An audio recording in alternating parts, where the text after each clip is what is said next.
Most treatments for perimenopause address the symptoms. Almost none of them address what is driving the symptoms. Today, I want to show you what clinical support looks like when it starts in the right place and why the sequence changes everything. This is the final video in our series on hormones and identity. I'm Kira Gibson, a registered dietitian and licensed therapist. At Santosha Wellness, my clinical work centers on nervous system regulation, nutritional restoration, and gut health. The physiological foundations that most directly shape how the perimenopausal transition is experienced. So today, I'm going to describe exactly what the work looks like from the inside. Now, let me start with why most approaches to perimenopausal symptoms produce only partial results, because this is what sets up everything else. The symptoms of this transition are not separate problems.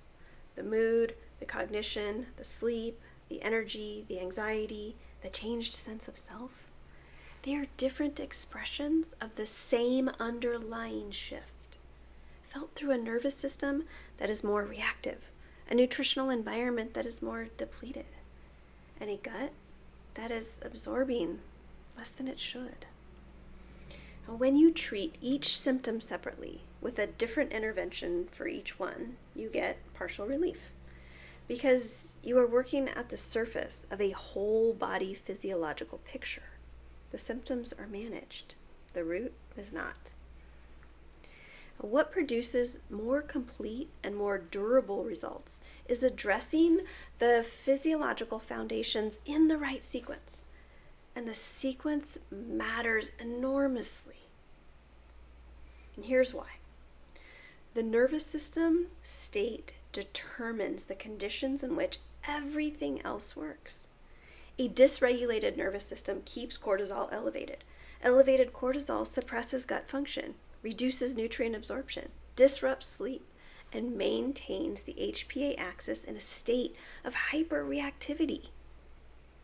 You cannot effectively restore nutrition in a gut that is chronically suppressed. You cannot effectively address sleep in a nervous system that is running a sustained threat response.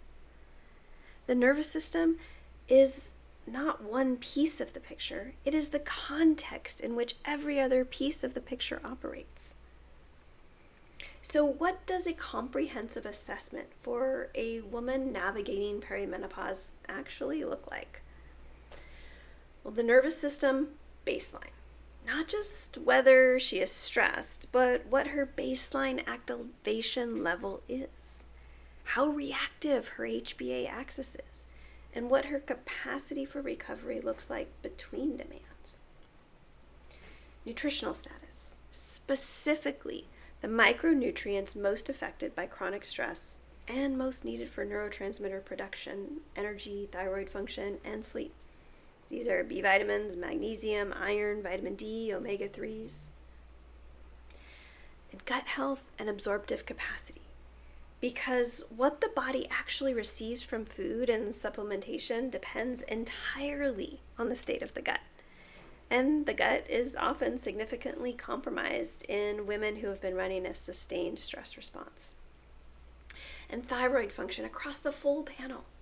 TSH alone misses a significant amount. Free T3, free T4, and thyroid antibodies give a much more complete picture of what is actually happening. And thyroid dysfunction in perimenopausal women is both more common and more frequently missed than most people realize. And then there's sleep architecture. Not just how many hours, but what kind of sleep, the balance of sleep stages. What is disrupting the most restorative phases? And the pattern of symptoms across the hormonal cycle. Because the way symptoms fluctuate across the cycle tells a clinical story about where the hormonal variability is most pronounced and how it is interacting with everything else. And together, these give a picture that no single hormone panel can really provide. So, what does the actual work look like once we have painted that picture? Well, the nervous system comes first. This typically involves a combination of nutritional interventions that support the stress response, specific practices that work directly on nervous system regulation, and sometimes targeted supplementation. The goal is to reduce the chronic activation state that is suppressing everything else. As the nervous system begins to regulate, gut function improves and sleep deepens. The nutritional environment becomes more receptive to restoration. This is when targeted nutritional support can begin, addressing the specific deficiencies that the assessment identified. And thyroid support runs parallel through nutrition and targeted supplementation where it's indicated. When pharmaceutical thyroid support is needed, that's a conversation that's coordinated with your prescribing physician. Now, sleep tends to improve as a downstream effect of nervous system regulation and nutritional restoration. The most significant shifts in sleep quality tend to happen not from sleep-specific interventions, but from the conditions those interventions depend on, those being better supported. Now, I want to name something clearly because I think it's really important. At Santosha Wellness, we do not prescribe hormones. We do not offer hormone therapy or directly manage hormonal interventions. That work belongs with a prescribing physician or a gynecologist. What we do is create the physiological conditions in which the transition and any additional interventions are better navigated. A nervous system that is less reactive. A nutritional environment that is better resourced, a gut that is absorbing more effectively. These are the conditions in which everything else, including hormone therapy, if that's part of the picture, it all works better. The two approaches are not in competition. They work best together. And a lot of women who are on hormone therapy and still not feeling well have not had the physiological foundations addressed. That is so often the missing piece. So what does a woman experience as this work unfolds? Well, typically, the first things to shift are sleep and digestion. These are the systems that are most immediately responsive to nervous system regulation.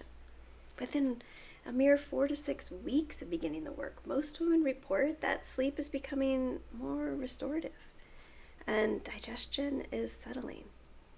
The digestive discomfort and irregularity that many perimenopausal women experience often improves significantly in this early phase. Over the following weeks and months, the mood picture tends to stabilize. Maybe not a dramatic shift, but a settling. The emotional reactivity that has been so exhausting begins to soften. Recovery from difficult moments gets faster.